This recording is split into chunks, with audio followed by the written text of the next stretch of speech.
গেল জানুয়ারিতে দেশের বৃহত্তম স্থলবন্দর বেনাপোলে মিথ্যা ঘোষণায় ভারতীয় ৩টি ট্রাকে করে আমদানিকৃত ৫৬ মেট্রিক টন যন্ত্রাংশের মধ্যে ৩ টন পণ্য ছিল অতিরিক্ত।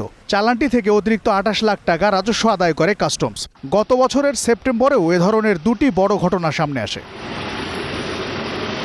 ব্যবসায়ীরা বলছেন, বন্দর ও কাস্টমসের কিছু অসাধু কর্মকর্তা কর্মচারী আর্থিক সুবিধা নিয়ে মিথ্যা ঘোষণার পণ্য খালাসে সহযোগিতা করছেন।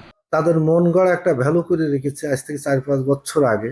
আমি যে রেটেই মাল নিয়ে আসি না কেন, ওই ভ্যালুতে তারা অ্যাসেসমেন্ট করে। মিথ্যা ঘোষণা, ভুয়া ম্যানিফেস্টের মাধ্যমে যে পরিমাণে মালামাল আমদানি হয়েছে, কাস্টম কর্তৃপক্ষের মাধ্যমে আটক হওয়ার পরেও আশানুরূপ তদন্ত না হওয়ার ফলেই রাজস্ব ঘাটতি দেখা যাচ্ছে।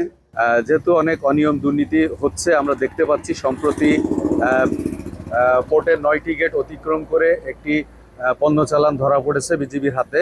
এর আগেও মিথ্যা ঘোষণায় প্রায় ১৫ কোটি টাকা মূল্যের ৫ ট্রাক আমদানি পণ্য আটক করে ভারতীয় কাস্টমস, যা দেশের সম্মানকে বিব্রতকর পরিস্থিতিতে ফেলে।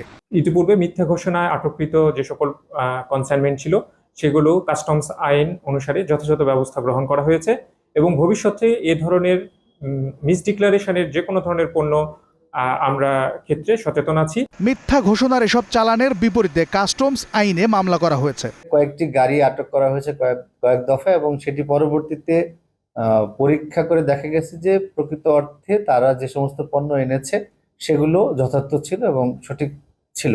দায় এড়িয়ে বন্দর পরিচালক বলেন, ইতোপূর্বে মিথ্যা ঘোষণার পণ্য কয়েক দফায় আটক করা হয়েছে, তবে পরীক্ষা করে দেখা গেছে প্রকৃত অর্থে যে সমস্ত পণ্য আনা হয়েছে তা যথার্থ ছিল। জাফর আহমেদ শিমুল, গ্রিন নিউজ ডেস্ক।